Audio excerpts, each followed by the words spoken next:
Hey guys, what's up? So I'm here with a review of a fantasy horror film from 1982 from director Larry Cohen, who is the director of films like It's Alive, It Lives Again, uh, and The Stuff, that movie about the killer, like, ice cream dessert thing. And this is a movie that I've known about since tonight's movie is Q, also known as Q, the Winged Serpent, also known as the Winged Serpent. Um, Before I get to the plot or anything, I've known about this film for a long time. I've known about this film since about the sixth grade, and I've always been interested in checking it out. I don't know why I didn't until now, but I finally got around to watching it, and I thought I'd do a review of it because it was pretty interesting little movie.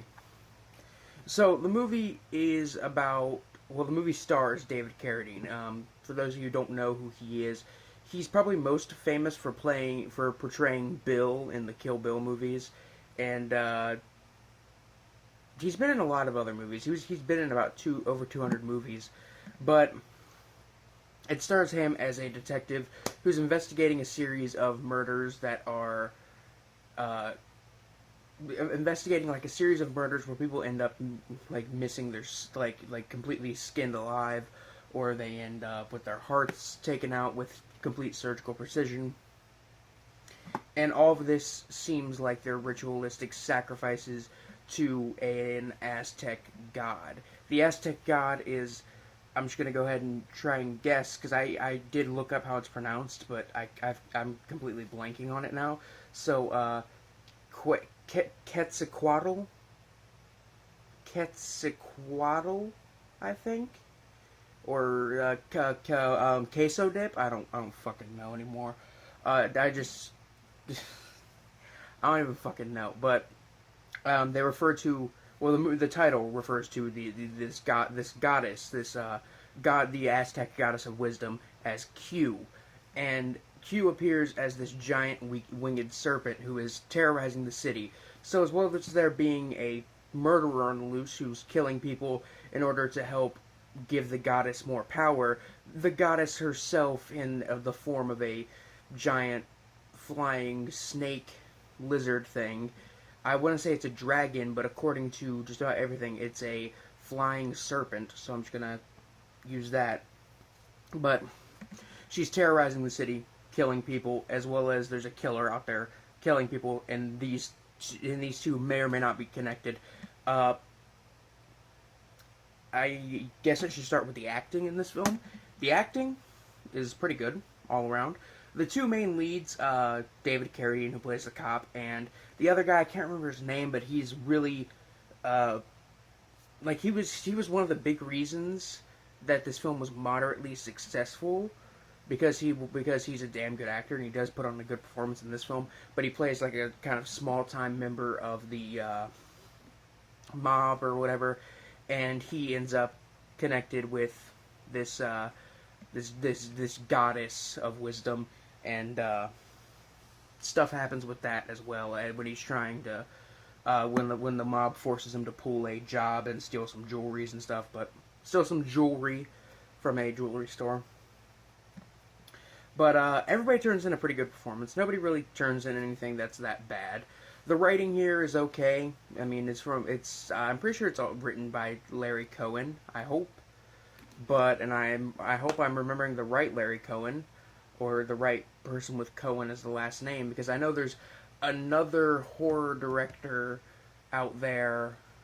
I think there's like two other horror directors out there who are named like Cohen, who have the last name Cohen. Um, but the writing is all around pretty good. You know, there are a few moments where some funny dialogue is said, and it's, you know, a good amount of the dialogue is pretty well written.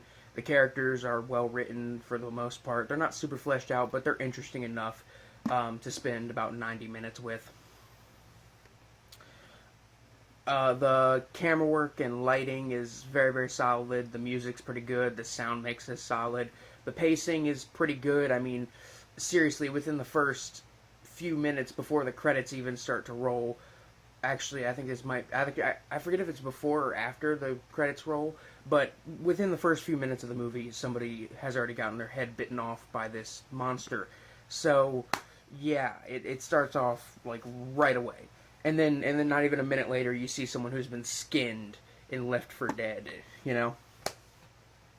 Uh, the big things here are the effects. The gore effects, very very solid all around. And the stop motion effects were actually done by, I think his name's I think it's David Allen, maybe. I know his last name is Allen, and he has done a lot of the stop motion animation as well as special effects on movies like Bride of Reanimator, Puppet Master, Demonic Toys. You know, he's done a lot of puppeteering with people like he did some of the puppeteering in the movie Dolls, so he's worked with Stuart Gordon and Charles Band, and both of them tend to put out some pretty good stuff. They he works a lot with Full Moon, and I think he directed the second Puppet Master movie, which I think might be my favorite out of all of them. I'm pretty sure he directed the second one, but he did the effects here, and all the stop motion effects, at least, like I want to say 90% of them. There are a couple times where it starts to look kind of like an episode of Land of the Lost. But for the most part, the stop motion effects are very, very solid. And, you know, I mean, the backgrounds, you know, it's definitely, the effects are definitely dated, but they're not bad. Like, they're still very, very solid, even though they are a bit dated. And I guess that brings us to the gore in the film. On the gore meter from 1 to 10, 1 being something like Nosferatu, and 10 being something like Brain Dead, Q is probably, I want to say, maybe a 4. I'm going to go ahead and say about a 4, maybe a 5. I mean, there's some pretty gnarly decapitations in there. You know, a few heads getting bitten off, people get torn apart, you got a couple bloody skeletons here and there. I don't really know where to put it. I'd probably say about a 4, 4.5 maybe. But, in conclusion, Q is an extremely underrated creature feature, and definitely one of Larry Cohen's best. I would definitely say it's probably on par with It's Alive. Like, it's definitely on par with It's Alive. Honestly, I enjoyed it just about as much as I did with It's Alive. But it's definitely a really solid movie. Definitely worth checking out. Definitely worth renting, watching, whatever you do when you buy movies. One thing I gotta say I'm very sad about is the fact that they actually put a sequel hook and or cliffhanger at the end of Q, the Winged Serpent, and it's kind of sad because there hasn't been a sequel, and I highly doubt that there will be a sequel. It's been over 30 years. There's probably not going to be a sequel, but it would have been cool to maybe see a Q2, maybe like where there's 2 of them, or like a 2-headed fucking goddess of wisdom, dragon, demon fucking thing. I don't know, but it would have been a cool one. It could have made for a pretty cool series, and even though it didn't turn out as a full series, it's still very, very solid. Very, very much, I would say worth your time if you're into creature features, B movies, or if you're a fan of Larry Cohen's other works. This is probably his most violent film, if I really think about it. I mean, you know, the stuff had some, you know, kind of moderate violence. The first It's Alive had a decent amount of violence.